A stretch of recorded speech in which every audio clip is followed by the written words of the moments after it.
we have the 7th highest mortality rate in the world.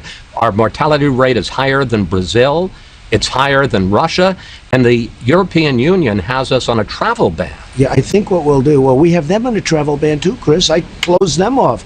If you remember, I was the one that did the European Union very early. But when you talk about mortality rates, I think it's the opposite. I think we have one of the lowest mortality rates in the world. We're going to take a look. We had 900 deaths on a single day. We will take a look. This week. Ready? You can check it out. Could you please get me the mortality rate? Yeah. Kaylee's right here.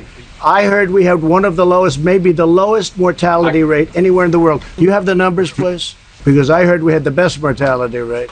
The case rate of similarly situated countries, as Dr. Burks points out, and this is number one low mortality rate. I hope you show the scenario because it shows what fake news is all about. Okay, go I don't ahead. think I'm fake news, but Okay. we'll put Well, we'll put our stats on. You said we had the worst mortality rate in the world, and we have the best. All right, it's a little complicated, but bear with us. We went with numbers from Johns Hopkins University, which charted the mortality rate for 20 countries hit by the virus. The U.S. ranked 7th, better than the United Kingdom, but worse than Brazil and Russia. The White House went with this chart from the European CDC, which shows Italy and Spain doing worse, but countries like Brazil and South Korea doing better. Other countries doing better, like Russia, aren't included in the White House chart. California, locking down again. Florida, deadliest day of the entire pandemic.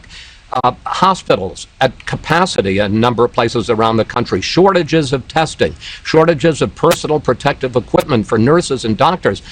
A lot of people say this is because we don't have a national plan. You talk about states. We don't have a national plan. Do you take responsibility for that? Look, I take responsibility always for everything because it's ultimately my job too. I have to get everybody in line. Some governors have done well, some governors have done poorly. They're supposed to have supplies. They didn't have. I supplied everybody. Now we have somewhat of a surge in certain areas, and in other areas we're doing great. But we have a surge in certain areas.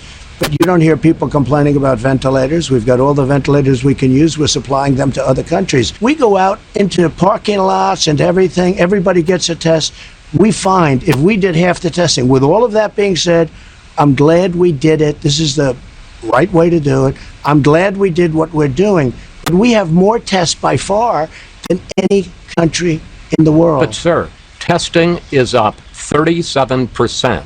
Well, that's good. I understand. Cases are up 194%. It